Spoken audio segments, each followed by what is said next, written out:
this is an iHeart podcast. Guaranteed human. Hey, folks. Owning a home means one thing. Something's gonna break. AC, plumbing, fridge, and it's never convenient or cheap. That's where American Home Shield comes in. An AHS Home warranty can help protect your wallet from pricey breakdowns on even your oldest appliances and systems. And if they can't repair the covered item, they'll replace it. So check out American Home Shield and get 20% off any plan at ahs.com/SYSK and see promo details. See ahs.com/contracts for coverage details, including service fees, limitations, and exclusions. American Home Shield. Don't worry, be warranty. Hey, and welcome to Short Stuff. I'm Josh, and there's Chuck. What are you going to do about it, Short Stuff? This is called Outdated Names for People Edition. I guess so. A lot of this came from the NSA, the National Security Agency. Yeah. The one that's been spying on Americans for decades now. Okay. And they basically hid behind hobos when they were talking about tramps and bums, which I assume is what you're talking about. But they're like, according to hobos, this is what this means. Yeah. These are old terms used back then. So just know we're not suggesting that anyone call an unhoused person a bum or a tramp. No, but specifically, the NSA says that hobos say specifically that a hobo is a traveling itinerant worker who wants to work, who also loves to travel. And the way that they put it is a hobo travels to work and works to travel. Frequently, they're working so they can save up enough to tide them over through the winter, which they'll take off. Then they'll get back on the road. They travel by train, by car, however they can. We talked about them in the hitchhiking episode, if I remember correctly. Yeah. And then according to the NSA, according to hobos, the difference between a tramp and a hobo and a bum and a hobo is that a tramp is also a traveler, but they don't like to work. Yeah. They don't work. And then a bum, again, according to hobos, according to the NSA, neither travels nor works. So there you go. Thanks for putting that all on me. Well, I mean, you're the one that put this one together. We got to talk about it. Okay. We have to. You can't get around it. Hobos is what we're going to concentrate on, specifically, as you'll see in a minute here, hobo signs. But the word hobo itself, no one's really sure where that comes from. There are a bunch of ideas, as always, as to its origin. Some, as usual, make more sense than others. For real. One is H-O-E, ho boy. Like if you were traveling around working, you might have some farming tools like a hoe.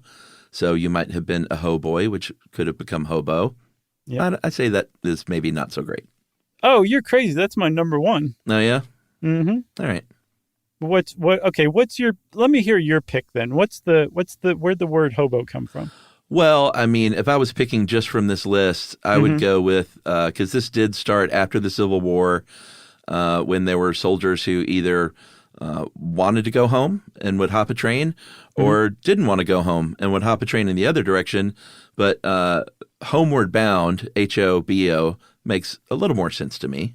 Sure. No, I would put that one at second. That's number two for you? We have to at least name check the other one real quick. Okay. So there's one that says that it was basically a shortened version of hello, boy, just a friendly greeting. And that came to low, boy, and then lobo, and then hobo. Yeah. I think that's a terrible idea as well, but it's hilarious to just say those different words in progression. Yeah, I would also say it's probably not a Latin thing in origin, but there are some people who say it's from the Latin homo bonus, meaning a good man. I don't think it's that one. Yeah, I didn't. So when somebody's saying like bonus in the 90s, they were saying like good, I guess. It never occurred to me that they were speaking Latin. Sure. I'm sure that's what was going on. So, let's just set up what we're really talking about here today, Chuck. We're talking about hobo signs, as I believe you said. And so one thing that hobos have in common is that they like to travel. They very frequently prefer solitude. And yet they have a camaraderie with one another. So when you're traveling as you're a hobo and you're going from like town to town and you're saying like, hey, where can I get work? Where can I get a free meal or something like that? You're met varyingly with different kinds of attitudes. Yeah. And those attitudes are probably going to stay roughly the same over, shortish spans of time at least. So because you care about other hobos and because you don't really meet up with them very frequently, you would leave a sign. And this is what became hobo signs. There were signs that a hobo left for another hobo, basically saying like, this is a great place to get a free meal. Stay away from this house because this is where the local cop lives. All sorts of really useful information. And over time, essentially a codified system developed. Fantastic. What a great setup. Thank you. I appreciate that. All right, we'll take a break and we'll be right back to talk about what was on these signs right after this.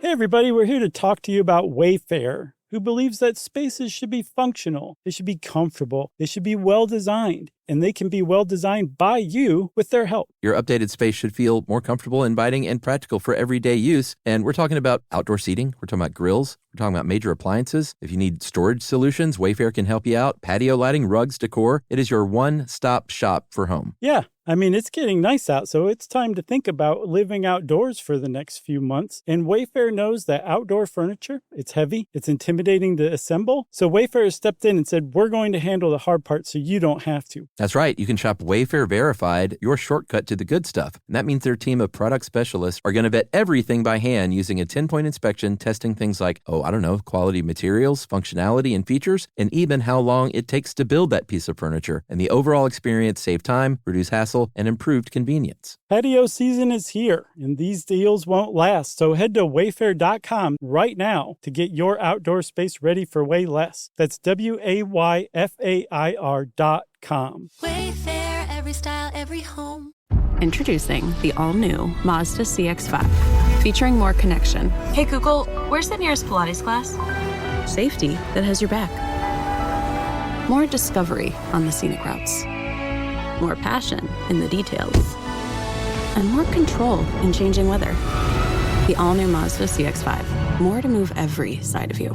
See it in 5 films at MazdaUSA.com/5sides. Google is a trademark of Google LLC. Sequences shortened and simulated.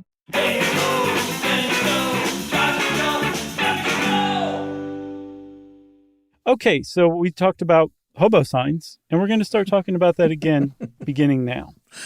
Like you mentioned, hobos lived a very, or at least fairly solitary life.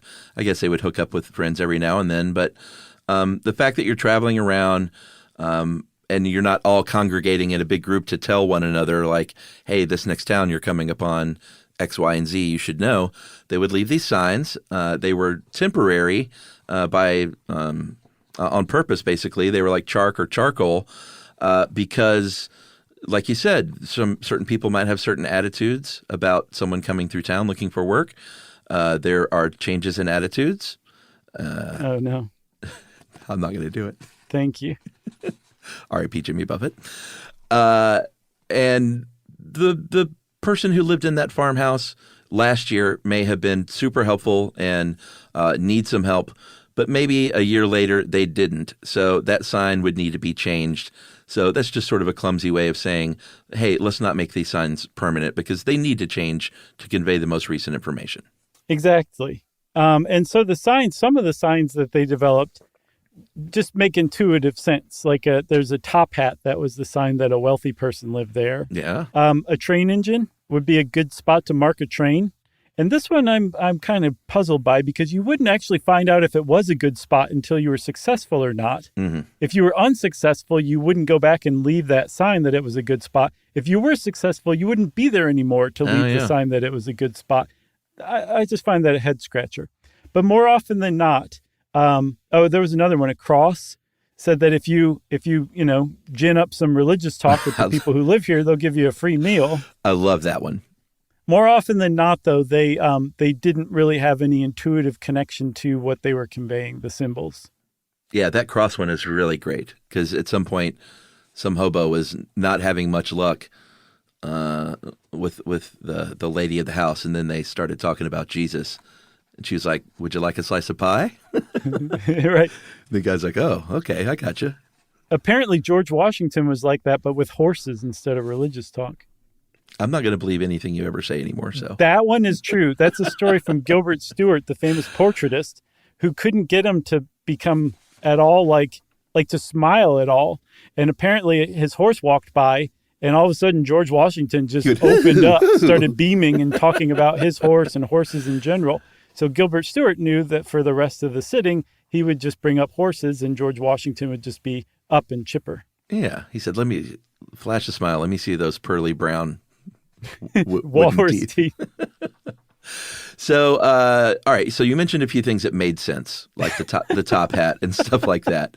But there were also a lot of symbols in this code that, it was sort of the symbol of the hobo, that if you just look at it, it's not intuitive.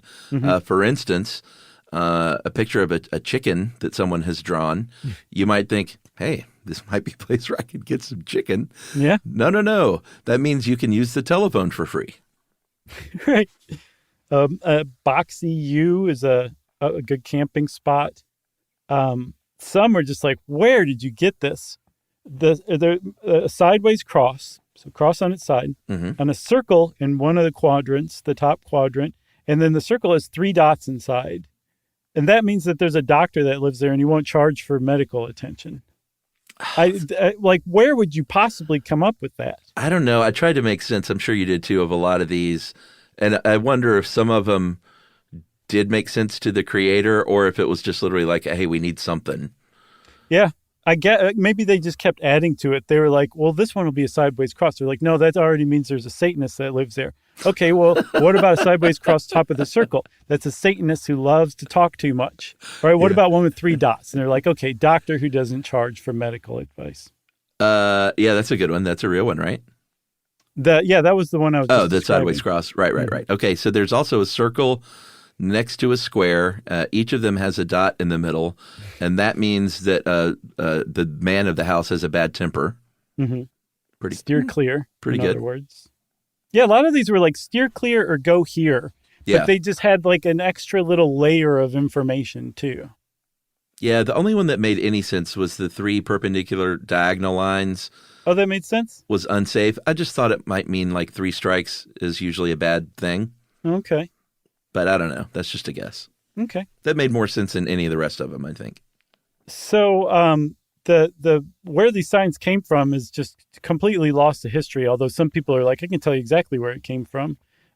We should probably say at this point, there are some people who don't believe that there ever actually was a codified roughly 50 signs that hobos used to leave to one another.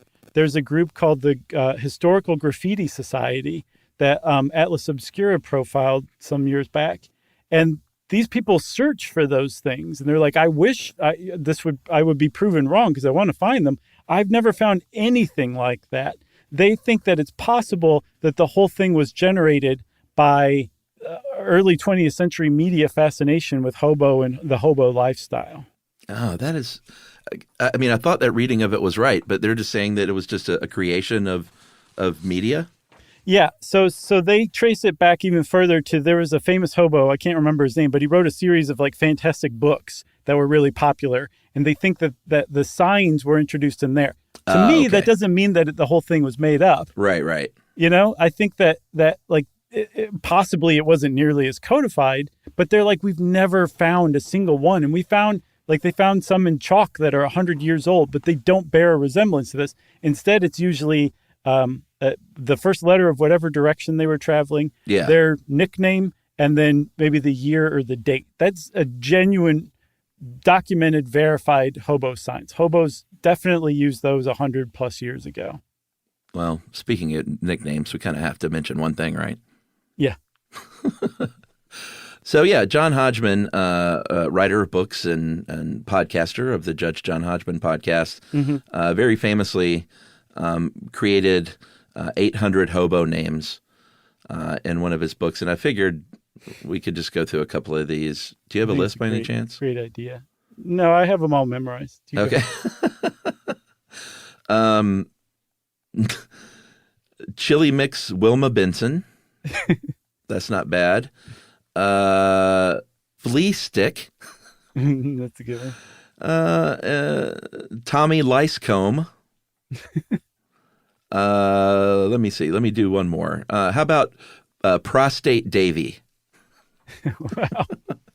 So Hodgman came up with 800 names. That was I've never talked to him about that. I imagine that was arduous, and I'm sure he never wanted to do that again, because I think he also had people for years saying to create a hobo name for them and stuff like that. Yeah, for sure. And you'd be like, no, I'm not doing that. Yeah, fun stuff though. Just to wrap it up, there was an actual there was documented hobo signs that seemed to have generated organically, and that it was called war chalking, and essentially it came about in a very specific period of time in the early 2000s when Wi-Fi started to become ubiquitous, but free Wi-Fi was very hard to find, and so a hobo would find some place where somebody had like a Wi-Fi router that didn't understand how to add like a security key to it. And so there was just free Wi-Fi. So they would leave a little mark for other hobos to say, like, you can get free Wi-Fi here. And then as people started to get savvier and added security to their routers, that kind of went away. But simultaneously, free Wi-Fi zones, like in some cities now, are just completely wired up with free Wi-Fi. Like that kind of grew in its place. So the whole premise of war chalking lived in a very, very small window of time. I just find that fascinating. Interesting. I love it. I love it too, Chuck. And I love the short stuff. And the short stuff is out. Stuff You Should Know is a production of iHeartRadio. For more podcasts from iHeartRadio, visit the iHeartRadio app, Apple Podcasts, or wherever you listen to your favorite shows.